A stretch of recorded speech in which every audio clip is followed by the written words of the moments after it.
Hazira AMNS કંપનીમાં કામદારનો વિરોધનો મામલો. Hazira police સ્ટેશનમાં ધમાલ કરનાર તત્વો સામે બીએનએસ 109 મુજબ ગુનો દાખલ કરાયો છે.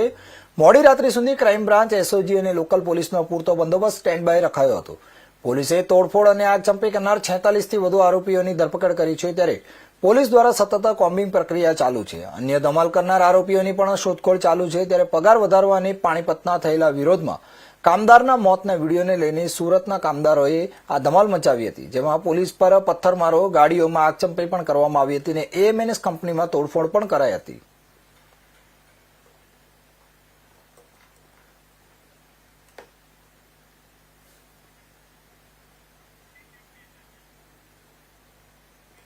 નર્મદા જિલ્લામાં યોજાયેલા આદિવાસી ગૌરવ સન્માન રેલીમાં નાયબ મુખ્યમંત્રીની હાજરી બાદ રાજકીય પ્રતિક્રિયાઓ સામે આવી છે.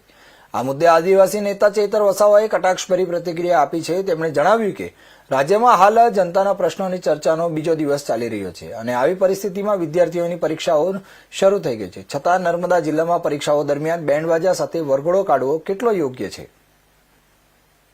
આજે ગુજરાત વિધાનસભામાં નાણાકીય વર્ષ 2026-27નું જે અંદાજપત્ર રજૂ થયું છે એ બજેટ પર ચર્ચા કરવાનો આજે બીજો દિવસ છે. ગુજરાતની જનતાના પ્રશ્નોની ચર્ચા કરવાનો આજે ખૂબ મહત્વનો ગૃહનો દિવસ છે. એ જ પ્રકારે 10મા ધોરણ અને 11મા ધોરણની આજેથી બોર્ડની પરીક્ષાઓ ચાલુ થઈ રહેલી છે.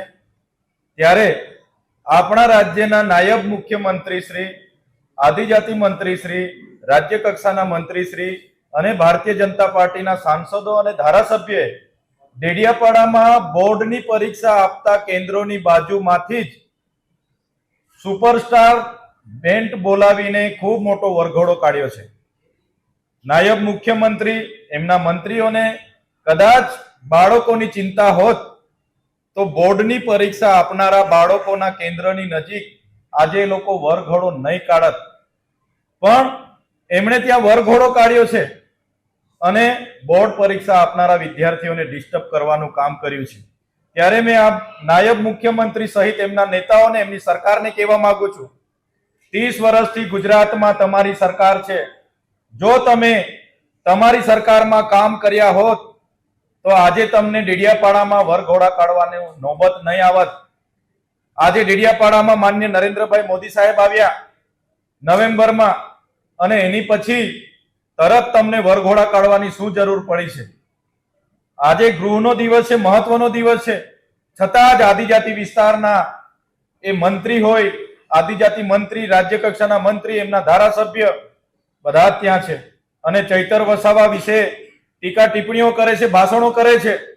જે મનસુખભાઈ વસાવાની તારીફ નાયબ મુખ્યમંત્રીએ કરી હમણાં ભાષણમાં, ત્યારે મંત્રીશ્રીને હું યાદ અપાવું, આ તમારા સાંસદ 60 ટર્મથી સાંસદ છે, એમના પોતાના ગામમાં જવા માટેનો રસ્તો